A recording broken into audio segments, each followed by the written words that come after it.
Greetings to all of you,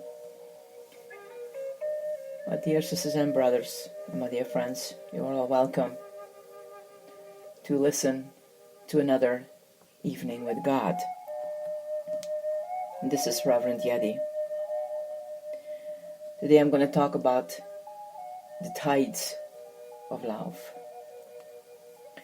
We humans struggle to live in the will of God primarily because we are equipped with intellect and will. We struggle between control of self and desire for God. The power of human intelligence and desire can both lead us to God and prevent us from knowing God. We live in the in-between, suspended between two poles of desire, the desire for the self and the desire for God. We could say surrender is letting go of the egocentric self that covets the true self and hanging on tightly to the desire for God. Perhaps God knew from the beginning that we humans would struggle to live in the divine good. God did create us gradually, taking time to attend to the details that make up life, making it possible to dwell in a world of created natural beauty, where death and surrender are part of every day. Nature can teach us the art of surrender, because nature is the book of God. There is a constancy in nature, an ebb and flow, like the waves of the ocean that throw themselves into the shore and reside in the giving. Created life is gift and receptivity. It is precisely in the gift of being that nature reveals God's involved goodness. True being is not static or self-enclosed, nor does it thrive on control and power. Rather, it exists in the constant dynamic movement of self-gift and receptivity. As being given itself to another, it also receives from the other. Nature mirrors the life of God, and the life of trees and flowers and oceans and rivers. God can be most godlike because here the surrender of life unto death yield to the fullness of life. The entire natural household of God's creation moves like a dance, forward, backward, side to side, bending at times to the force of nature, but never yielding to the power of death. Season after season, life continues to emerge with new growth and new beauty in the dappled art of God's creation. In the rhythmic circle of winter, spring, summer, and fall, trees and flowers and creatures of the earth patiently await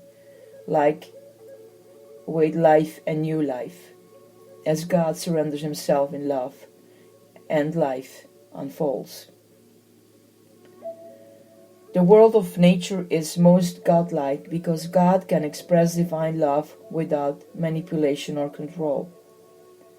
From the world of nature, we learn simply lessons. Be who you are. Give of yourself for the sake of the whole. Receive without demands, and do not be afraid to die, because death is not the end, but the beginning of new life.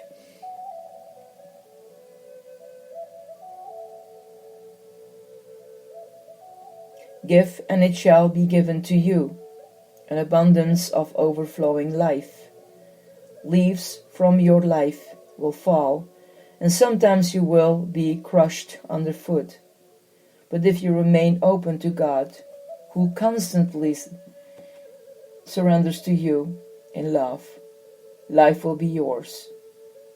An abundance of life beyond what you can ever purchase or possesses or control. The peace or the moments of heaven. If we want to know what it means to do or live in the will of God, we have only to look at a tree or flower by the roadside. A tree does the will of God simply by being a tree. A flower bears witness to the holiness of God by the uniqueness of its beauty. We humans, on the other hand, tend to complicate the will of God.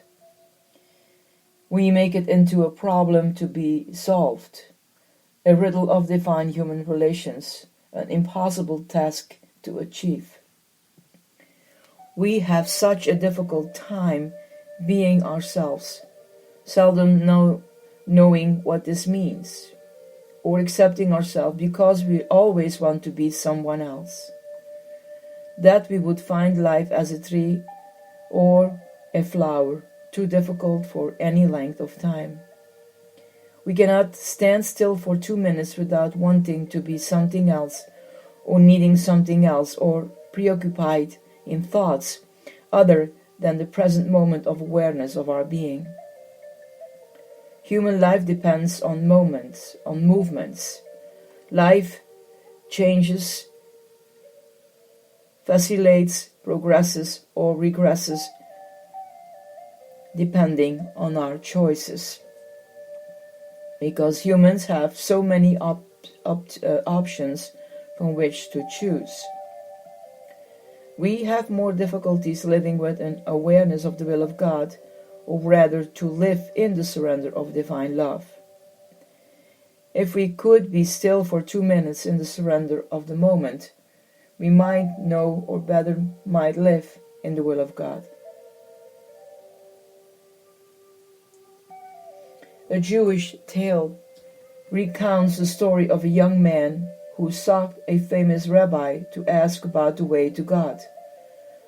Approaching the old wise figure of the rabbi, the young man asked, "What is the way to God?"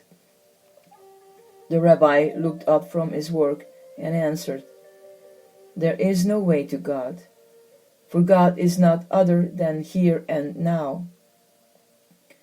The truth you seek is not hidden from you. You are hidden from it."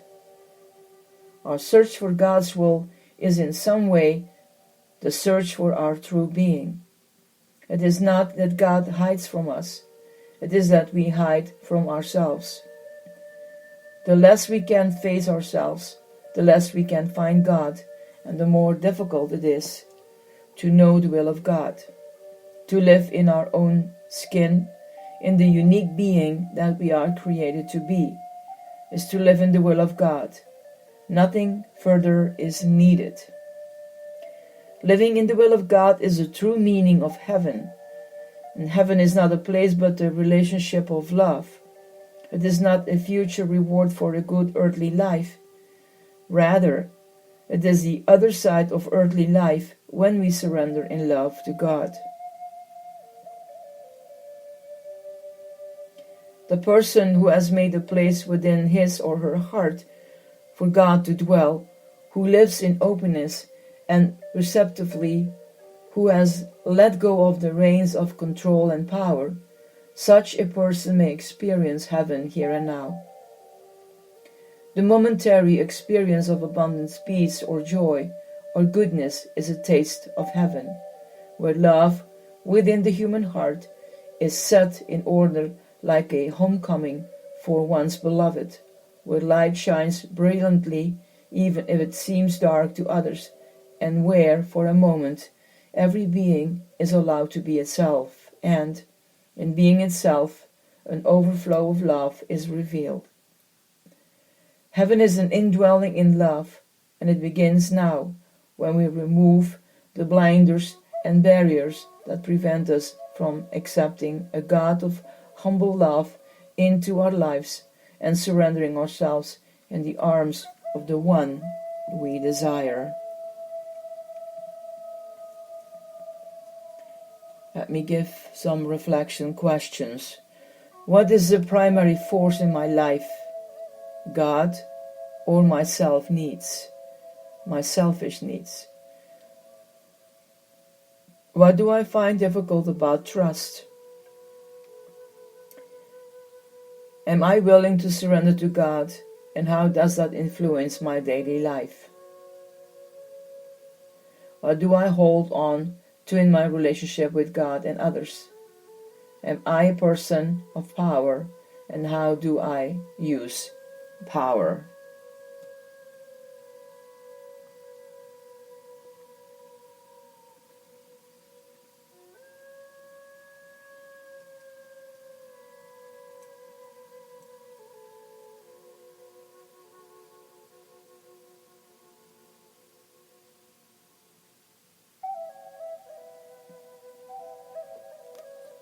I pray that our God, who is open with his arm full of love, you run into his arms and surrender. May you find peace within.